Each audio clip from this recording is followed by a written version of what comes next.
Lecture number 46 part 3 Ind AS 116 lease accounting. इसमें ये पढ़ने वाले हैं हम लोग। क्या पढ़ने वाले हैं इसमें कि लीज का सारा जितना भी टॉपिक था ना, वो सब कुछ खत्म हो चुका है। Basic lease accounting, remeasurement, that is variable lease payment, फिर मॉडिफिकेशन, जितना इंपॉर्टेंट टॉपिक था पढ़ चुके हैं। और एक सिर्फ लास्ट टॉपिक बचा हुआ है जहाँ पे लेसर आपका इंडिया का नहीं फॉरेन कंट्री का है। तो जो लीज एसेट है उसका अकाउंटिंग हम लोग कैसे करेंगे लेसी के बुक्स में, वो टॉपिक बचा हुआ है। ये सारा टॉपिक अगर मिला देंगे तो पूरे बुक में 7 या 8 ही क्वेश्चन है, सारा LDR है। ये क्वेश्चन अगर ये क्वेश्चन कर लोगे 7-8 तो आपका एग्जाम का क्वेश्चन बन जाएगा, तो उसको कर लेना, ठीक है। अभी जो हम लोग टॉपिक स्टार्ट करने वाले हैं फॉरेन लीज का, उसको समझाने के लिए तुमको क्वेश्चन ही बनाना पड़ेगा, ठीक है। तो क्वेश्चन नंबर इलस्ट्रेशन नंबर 60 पे आ जाओ, पेज 27.41 आपका बुक क्वेश्चन बुक का। एंटिटी एक्स एक इंडियन एंटिटी है और उसका फंक्शनल करेंसी इंडियन रुपी है। फंक्शनल करेंसी मतलब मेन करेंसी रुपीज है। It has taken a plant on lease from entity Y for 5 years to use in its manufacturing process for which it has to pay annual rent of in arrear of USD 10,000 every year. Lease लिया है foreign से, foreign का आदमी से, जो entity Y है foreign में रहता है। तो उसका लीज टर्म 10 है, तुम्हारा लीज टर्म 5 साल का है और हर साल उसको 10,000 USD पेमेंट करना है। हर साल लीज रेंट जो है वो 10,000 USD है, ठीक है। और पेमेंट कब करना है, वो ईयर रेंट पे पेमेंट करना है। ईयर रेंट पे पेमेंट करना है, कैसे पता चला, क्या लिखा है, एनुअल रेंटल इन अरियर। अरियर का मतलब क्या होता है, जो लास्ट में दिया जा रहा है, ठीक है। On commencement date exchange rate was 68, मतलब जिस दिन तुम्हारा टर्म्स जिस दिन कॉन्ट्रैक्ट स्टार्ट हुआ है उस दिन का USD was equal to ₹68, exchange rate 68। The average rate for 1 year was ₹69 and at end of year 1 the exchange rate is ₹70। Starting के दिन 68 रुपीज था $1 का, लास्ट के दिन 70 रुपीज था $1 का, और बीच में 69 पे चल रहा था, ठीक है। द इंक्रीमेंटल बोरिंग रेट, तुम्हारा discount rate 5%। How will entity x, मतलब जो लेसी है, measure the right of use ROU and LL initially, मतलब फर्स्ट इनिशियल मेजरमेंट एंड उसके बाद सब्सिक्वेंटली ईयर एंड पे। तो हम लोग इसको कैसे मेजर करेंगे। क्वेश्चन एकदम नॉर्मल सा क्वेश्चन है कि हम लोग लीज पे एसेट ले रहे हैं, लीज टर्म 5 साल दिया हुआ है और उसके बाद डिस्काउंटिंग फैक्टर भी दिया हुआ है। इसमें ना तुम्हारा वेरिएबल लीज पेमेंट का बात है कि ना इंडेक्स की वजह से चेंज हो रहा है ना रेट की वजह से चेंज हो रहा है, राइट। ये नॉर्मल सा क्वेश्चन है किसका, तुम्हारा क्या उसको कहते हैं फॉरेन एक्सचेंज का, ठीक है। और दिमाग में मत लगाना कि अगला दिन क्या अमाउंट होगा वो हमको नहीं पता है, सो इस हिसाब से करेंगे तो ये भी वेरिएबल लीज पेमेंट है, वो सब दिमाग मत लगाना, ठीक है, ओके। तो इस क्वेश्चन में नॉर्मल बेसिक अकाउंटिंग होगा। डे वन अकाउंटिंग अगर करना है तो क्या करेंगे, ROU to LL लिखने के लिए हमको प्रेजेंट वैल्यू निकालना होता है, जो भी हमारा रेंटल देने वाले हैं हम लोग, तो उसका प्रेजेंट वैल्यू निकाल दो। प्रेजेंट वैल्यू कैसे निकलेगा, जो रुपीस है वो सब और उसके बाद डिस्काउंटिंग फैक्टर दिया हुआ है, क्लोजिंग करके निकाल दो प्रेजेंट वैल्यू। तो तुम प्रेजेंट वैल्यू तुम निकाल दिया, ठीक है, ओके। सो प्रेजेंट वैल्यू जब निकालोगे तो तुमको ये जो कैश फ्लो है वो तो USD में है, तो जो प्रेजेंट वैल्यू मिलेगा वो USD में मिलेगा, $43,294 पे मिलेगा। लेकिन तुम्हारे तो इंडियन बुक्स में रुपीस में लिखाएगा, तो रुपीस में लिखने के लिए 43,000 को तुमको कन्वर्ट करना होगा रुपीस में। लेकिन कौन सा एक्सचेंज रेट पे कॉपी लिखोगे, 68, 69 या 70। भाई जब कमेंस हो रहा है उस दिन का यूज करेंगे, तो कमेंस होने के दिन 68 है, तो 49,000 68 करोगे तो 29 लाख रुपए पे तुम्हारा लिखा जाएगा, परफेक्ट, ठीक, लिख दिया। ये डे वन अकाउंटिंग हो गया। अब हमको ईयर एंड अकाउंटिंग करना है। ईयर एंड अकाउंटिंग क्या होता है, ROU होता है तो एसेट को डेप्रिशिएट करते हैं, और LL का LAT बनाते हैं, और उस इंटरेस्ट जो पूरा साल बुक करना था वो बुक करके फिर इंटरेस्ट जो इंस्टॉलमेंट जो पेमेंट करना होता है वो पेमेंट कर देते हैं, ठीक है। तो वो तो कर देंगे हम लोग, ठीक है। LAT बनाते हैं हम लोग, आ गए। LAT अगर बनाएंगे, कहे कि ROU का डेप्रिसिएशन तो निकाल देंगे, तो LAT बनाना होगा।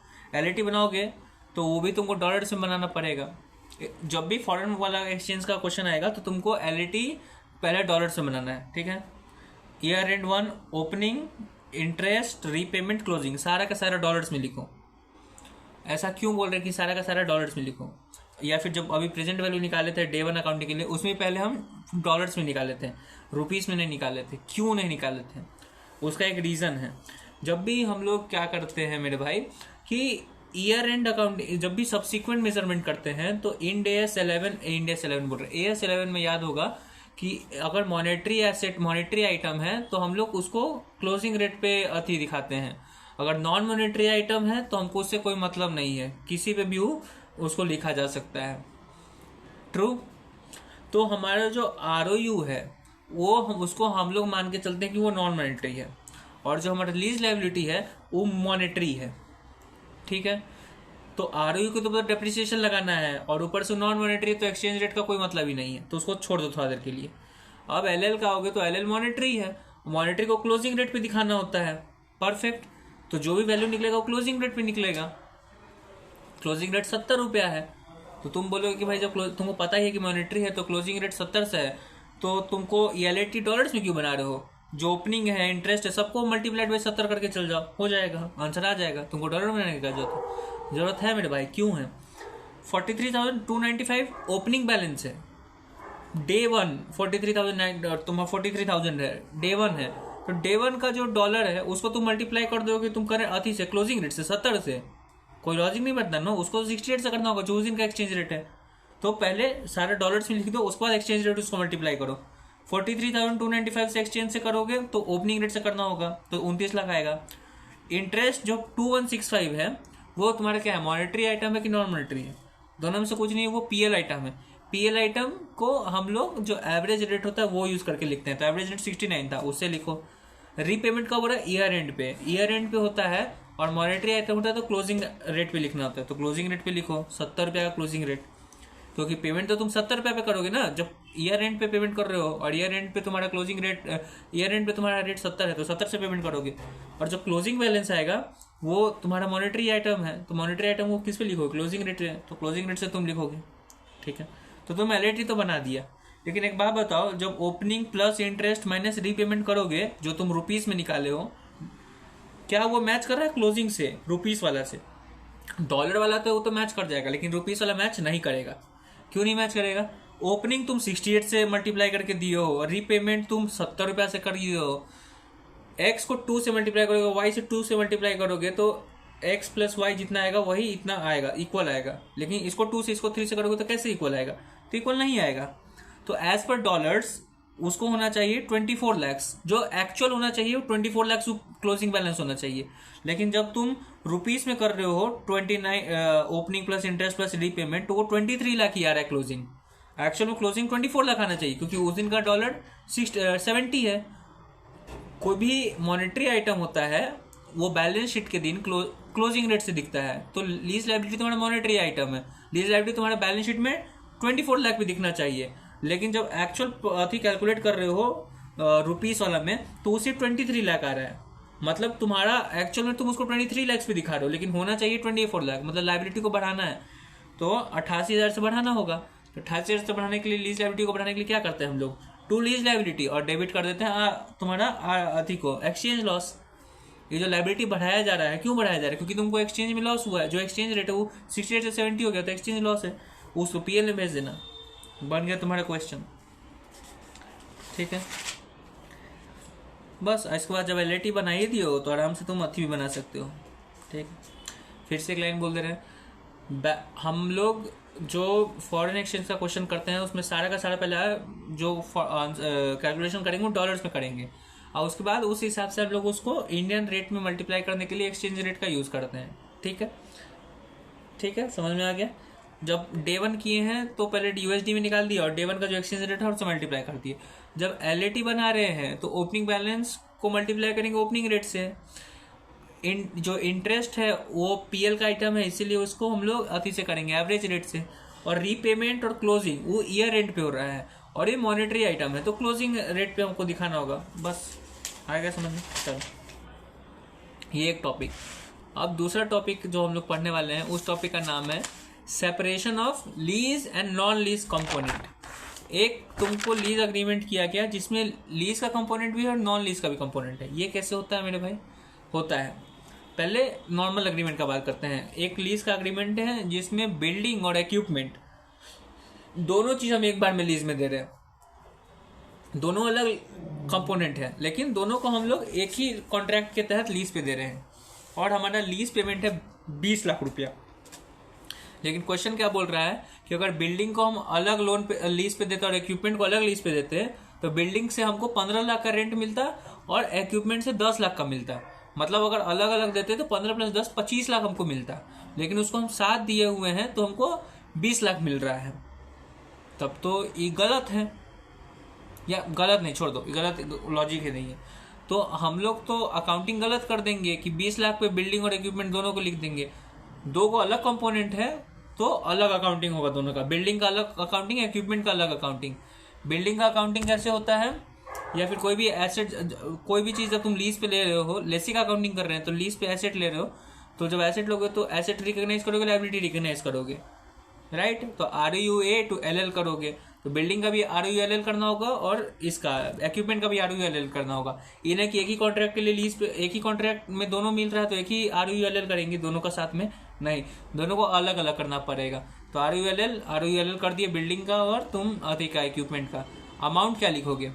अमाउंट RULL अमाउंट क्या होता है? प्रेजेंट वैल्यू होता है। तो बिल्डिंग का प्रेजेंट वैल्यू जब निकालने के लिए तुमको एक कैश फ्लो चाहिए होगा, तो लेकिन तुमको तो एक क्वेश्चन बोला है कि पूरा कॉन्ट्रैक्ट 20 लाख का है, तो बिल्डिंग का कितना हो कैसे पता चलेगा? बोला तो है कि स्टैंड अलोन बिल्डिंग का 15 लाख आ रहा है, तो तुम 15, लेकिन बिल्डिंग जब अकेले दोगे तब ना 15 लाख आ रहा है। अभी तो बिल्डिंग और इक्विपमेंट मिला के 20 लाख रुपया आ रहा है, तो 20 लाख में से बिल्डिंग का कितना प्रोपोर्शन है उसको निकालने के लिए क्या करना होगा? 15/25 × 20 लाख। तो बिल्डिंग का जितना कॉन्ट्रीब्यूशन है वो पता चल जाएगा और जितना इक्विपमेंट का वो पता चल जाएगा।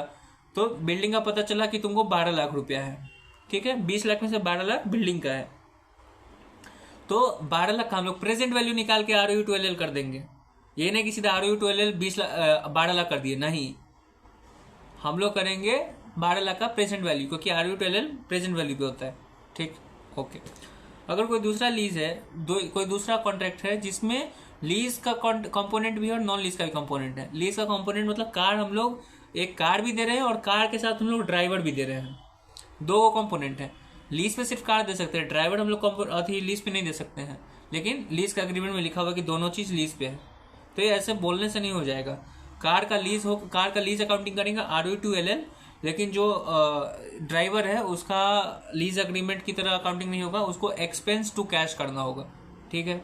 तो एक क्वेश्चन है कि कार और ड्राइवर दोनों दिए हैं और उस कॉन्ट्रैक्ट का अमाउंट 20 लाख रुपया है, लेकिन कार का अलग से अमाउंट है, क्या उसको कहते हैं, अगर अलग से देते कार तो 18 लाख का हमको रेंट मिलता और ड्राइवर को अलग से देते तो 6 लाख का हमको मिलता, ठीक है। मतलब अगर अलग अलग देते तो 24 लाख मिलता, साथ दे रहे तो 20 लाख मिल रहा है। तो हम लोग को तो पता है कि हम लोग सेपरेट अकाउंटिंग करना होता है अलग अलग कंपोनेंट का। तो जब कार का करोगे तो ROU to LL करोगे, लेकिन कितना अमाउंट करोगे? ये 20 लाख तो है, कार और ड्राइवर का है, तो कार का अमाउंट निकालने के लिए क्या करना होगा? 18/24 × 20 वो आ जाएगा। लेकिन ROU to LL present value पे होता है तो उतना का प्रेजेंट वैल्यू निकालना होगा, और ड्राइवर का ROU to LL नहीं जाएगा क्योंकि वो लीज पे नहीं होगा, उसको लीज नहीं मानते हम लोग, वो नॉन लीज कंपोनेंट है, तो एक्सपेंस टू कैश जाएगा, ठीक है। चलो परफेक्ट। एक और चीज होता है, केस बनाया जाता है क्या, कि जनरली अभी तक क्या हो रहा था कि कार और ड्राइवर दोनों को दे रहे थे एक कॉन्ट्रैक्ट के अंदर, और बोलता था कि कार और ड्राइवर दोनों का मिला के तुमको 20 लाख रुपया देना है। और एक और इन्फॉर्मेशन देता है कि कार अलग दोगे तो इतना अमाउंट आएगा और ड्राइवर अलग दोगे तो इतना अमाउंट आएगा। लेकिन ऐसा हो सकता है कि क्वेश्चन बोलेगा कि कार भी दे रहे हैं और ड्राइवर भी दे रहे हैं, क्वेश्चन भी तुमको खुद निकाल के देगा कि कार का अमाउंट है तुम्हारा क्या उसको कहते हैं 50,000 और ड्राइवर का अमाउंट है 90,000, 1,40,000 हो गया लीज का अमाउंट। और वो साफ साफ लिख के भी दे दिया कि गाड़ी का इसमें 50,000 है और 90,000 ड्राइवर का है। लेकिन एक और इन्फॉर्मेशन देगा, क्या बोलेगा कि स्टैंड अलोन अगर गाड़ी को अगर हम लोग लीज पे देते तो 1 लाख आता और ड्राइवर को लीज पे देते 70,000 आता। तो तुमको पहले से निकाल के दिया कि 50,000 90,000, तो 1 लाख और 70,000 का क्या जरूरत था? यही जरूरत है। देखो क्वेश्चन क्या बोलना चाहता है कि हम लोग अलग अलग कंपोनेंट अकाउंटिंग करते हैं, राइट। जो लीज का है उसको, अगर जैसे कार लीज का था तो ROU to LL कर रहे थे, एसेट बना रहे थे और लायबिलिटी बना रहे थे। लेकिन ड्राइवर के लिए हम लोग क्या कर रहे थे, उसको एक्सपेंस आउट कर दे रहे थे, उसके लिए एसेट बुक नहीं कर रहे थे ना लायबिलिटी दिखा रहे थे, ठीक है। तो क्वेश्चन क्या बोल रहा है कि 90,000 का ड्राइवर है तो 90,000 का एक्सपेंस वो दिखा रहा है और सिर्फ 50,000 का वो लोन का कार का लीज का अकाउंटिंग कर रहा है, एसेट और लायबिलिटी। तो गलती बदमाशी कर रहा है, राइट। वहीं ड्राइवर कार का ज्यादा दाम है मार्केट में 1,00,000 रुपया, लेकिन वो सिर्फ अपने बुक्स में उसको दिखा रहा है 50,000 पे, लायबिलिटी 50,000 पे दिखा रहा है, और ड्राइवर का दाम है सिर्फ 70,000 रुपया, लेकिन वो बुक्स पे उसको 90,000 पे अपना एक्सपेंस कैश पेमेंट कर दे रहा है। ये तो गलत है। इसीलिए हम लोग फिर से अकाउंटिंग करेंगे और हम लोग बुक में ये दिखाएंगे कि ROU to LL करेंगे कार का, लेकिन 1,00,000 के बेसिस पे, 1,00,000 इंटू 50/140, और उसके बाद ड्राइवर को हम लोग पेमेंट करेंगे एक्सपेंस टू कैश आपका 70,000 इंटू 90/140। समझ में आया? परफेक्ट, ठीक है। इलस्ट्रेशन नंबर 59 क्या है?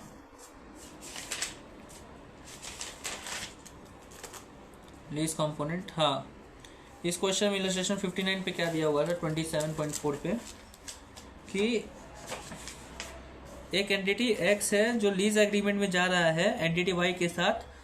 वो क्या कर रहा है, शॉपिंग मॉल का पूरा एक फ्लोर ले रहा है 9 साल के लिए। लीज है 70,000, साल के एंड पे पेमेंट होगा। ये तो एक लीज लिया। दूसरा एक और एग्रीमेंट में गया जिसमें लेसी जो है लेसर को बोल रहा है कि यहाँ पे जो जो फैसिलिटी है DG सेट पावर सप्लाई वो भी हमको दीजिए। तो दो वो इसका लीज का एग्रीमेंट है। एक तो हो गया इसका लीज का कंपोनेंट दैट इज फ्लोर, दूसरा फैसिलिटी है that is non lease component. तो ये दोनों को अलग करना होगा। सर्विस वाला को जो है हमको दिखाना होगा कदी की तरह एक्सपेंस आउट करके, और जो लीज वाला है उसको ROU to LL करना होगा, ठीक है। ओके। एनुअल सर्विस चार्ज जो अति फैसिलिटी का है वो 1,00,000 रुपया है। जो फैसिलिटी ले रहे हैं उसका 1,00,000 रुपया है, और जो तुम्हारा फ्लोर है वो 70,000 रुपया है, ठीक है। Discount rate 10%। एंटिटी एक्स, उस पर वो सेकंड पैराग्राफ छोड़ दो, थर्ड पैराग्राफ में आओ। क्वेश्चन बोल रहा है कि स्टैंड अलोन अगर लीज प्राइस देखा जाए तो 1,20,000 है, किसका, अति का, फ्लोर का, और फैसिलिटी का 80,000। अगर अकेले अगर हम फ्लोर पे देते तो 1,20,000 पे देते और फैसिलिटी अलग से देते तो 80,000 पे देते हैं। लेकिन हम अपने में क्या कर रहे हैं कि लीज में क्या लिखवा लिए हैं कि जो हमारा फ्लोर है उससे आएगा 70,000 रुपया, और जो हमारा लीज की फैसिलिटी है उससे जा रहा है हमारा कितना रुपया, उससे हमारा जा रहा है 1,00,000 रुपया। जाना चाहिए था एक्सपेंस, अगर फैसिलिटी है तो एक्सपेंस करेंगे, एक्सपेंस टू कैश। एक्चुअल में होना चाहिए था 80,000 एक्सपेंस होना चाहिए था, लेकिन बुक्स में क्या करवा रहा है, एक्सपेंस करा रहा है 1,00,000 रुपया, और एक्चुअल में लायबिलिटी बनाना चाहिए था इसको 1,20,000 का, लेकिन ये बना रहा है 70,000 का। तो ये गलत कर रहा है। तो तुमको उस तरीके से लीज का कंपोनेंट का अकाउंटिंग करना पड़ेगा, ठीक है। तो देखो, वही देखोगे अपने कॉपी में पेज नंबर 52 पे, लीज कंपोनेंट जो है 70,000 का है और नॉन लीज कंपोनेंट 1,00,000 का है। टोटल लीज रेंट 1,70,000, लेकिन ये not in accordance of the stand alone rent है। जो स्टैंड अलोन है कि अकेले अगर हम फ्लोर देते और अकेले हम अथी देते तो उस हिसाब से नहीं दे रहा है, गलती कर रहा है।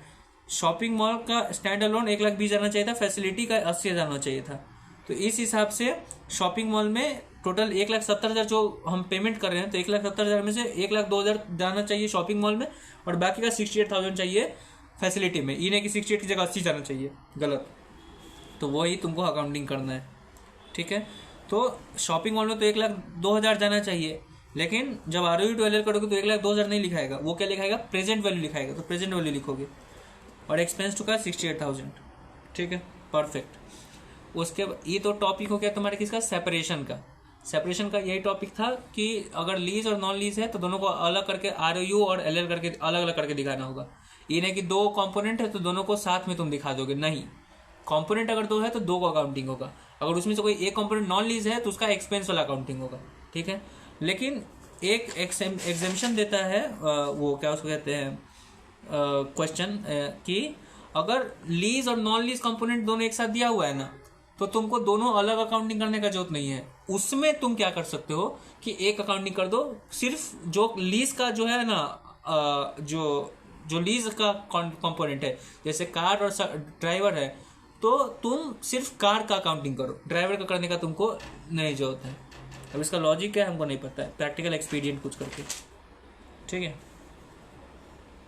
ओके, तो ये टॉपिक था सेपरेट अकाउंटिंग का। अब एक आता है टॉपिक कॉन्ट्रैक्ट कॉम्बिनेशन। ये ठीक उल्टा है, ये बोलता है कि अगर दो को कॉन्ट्रैक्ट अलग अलग बनाया हुआ है, दोनों अलग अलग कॉन्ट्रैक्ट है और दो को अलग कंपोनेंट का है, तो तुम उसको एक करके दिखा सकते हो। वो बोल रहा था कि एक कॉन्ट्रैक्ट में अगर दो कंपोनेंट है तो दोनों को अलग दिखाओ।